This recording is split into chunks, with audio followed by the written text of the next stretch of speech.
Hi, thank you for watching Digging to China. I'm Dong Xiang. The 4th World Media Summit was held in Beijing on Monday, November 22nd. The summit was organized by Xinhua and it was attended by more than 260 media organizations, including Reuters, Associated Press, Kyodo, Tass and Agence France-Presse. The world's media must work hard to keep fake news and misinformation at bay as the COVID-19 pandemic continues to ravage the world. Objective and factual reporting has become all the more important as the world battles to defeat rampant rumors and prejudice. During the pandemic, the above words were said by Huang Kunming, a Politburo member and head of the party's propaganda department. Huang urged the gathered news executive to stick to science and rational judgment in their reporting and become responsible disseminators of public information.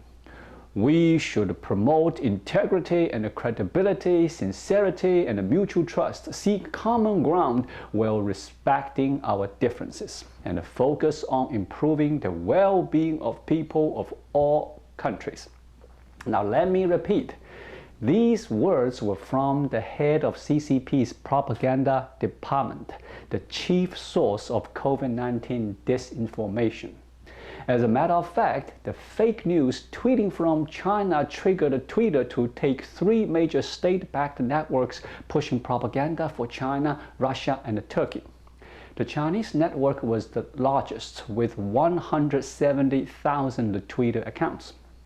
Although Twitter is blocked in China, Beijing still found it in their best interest to create over 20,000 accounts to push fake news about Hong Kong protests and COVID-19. They also then created 150,000 accounts that were used to trumpet the message more. Twitter claims that the accounts were spreading geopolitical narratives favorable to the Communist Party of China, which was a violation of the platform's manipulation policies. According to the Australian Strategy Policy Institute, the targets for the campaign were Chinese overseas connections or citizens in an effort to exploit their capacity to extend the party-state influence. The Stanford Internet Observatory, part of the team analyzing the accounts, said, narratives around the COVID praise China's response to the virus, while tweets also use the pandemic to antagonize the US and Hong Kong activists. CCP's disinformation operation is much bigger on Facebook than Twitter. It is an operation which may have inflated the Communist Party's pages to be some of the most popular on the social media platform. Despite the fact that Facebook is banned in China, English language versions of Chinese state media outlets dominate the lists of the largest accounts. CGTN and the state-run news outlets such as China Daily, Xinhua News Agency, the Global Times, and the People's Daily are far and away the biggest news media outlets on Facebook. These accounts have more followers than some of the world's most popular celebrities, including Will Smith, Lionel Messi, Justin Bieber, Katy Perry, and Dwayne "The Rock" Johnson.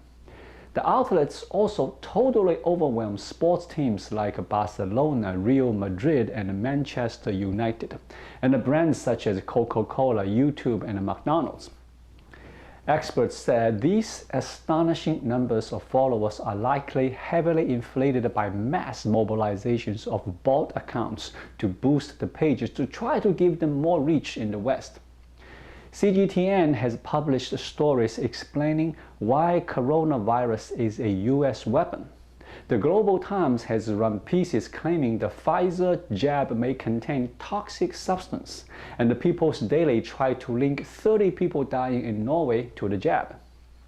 According to the Sun Online report, CGTN is the 4th biggest page on Facebook with 150 million followers, dwarfing every other media outlet, and only behind the pages for Facebook itself, Samsung, and Cristiano Ronaldo.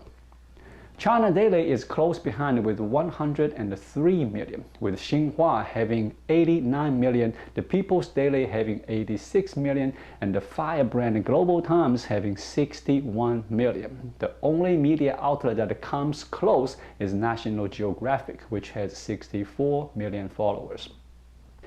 Here is a brief who's who of Chinese state media. CGTN is the international division of Chinese state TV. The channel had its UK broadcasting license revoked by Ofcom. In return, Beijing banned BBC World News in China. China Daily is the English language newspaper owned by the Communist Party. It has been branded as a government mouthpiece as it also spreads disinformation. The newspaper has also been condemned for its portrayal of Uyghur Muslims, including a report that brutal policies enacted by the regime had emancipated the minority people's women from being baby-making machines. The Global Times is a fiery tabloid that is often seen as the unfiltered mouthpiece of the Communist Party. It pulls no punches in its aggressive rhetoric, taking on anyone who stands in the way of the regime. It is known for its vicious editorials, which often take aim at China's international rivals, and has been spreading doubts over the Pfizer vaccine. People's Daily. Even though it is more subdued than the Global Times, this newspaper puts on no airs about being the voice of the Communist Party. The U.S. State Department last year declared the outlet a foreign mission as it ordered its disclose information about its operation. Xinhua news agency has 170 foreign bureaus. It is one of the world's largest news agencies that is under the control of the Chinese state. In 2018, the U.S. ordered it to register as a foreign agent but failed to do so. It was also declared a foreign mission in 2020 in the US. The Fourth World Media Summit in Beijing was obviously a charm offense aimed at media executives. Are you charmed? Me neither. The values and interests between Chinese Communist regime and the Western countries are so different and cannot be amended by hosting public relation event. It might elate local population, but it will not change international public opinion. Last summer, Pew Research Center released a survey across North America, Europe, and Asia Pacific. It showed the respondents' dismal judgment of China's respect for human rights, little confidence in Chinese President Xi Jinping to handle foreign affairs responsibility, and increasingly a prioritizing of economic ties with the US over those with China.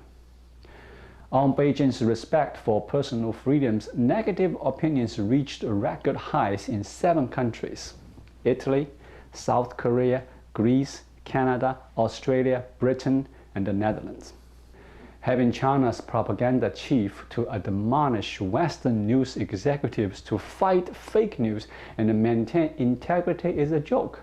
Whoever handles CCP's PR campaign shall be fired. Thank you for watching. Please leave a comment and subscribe to my channel. Just click the subscribe button right here. I'll see you again shortly. Until then, be well.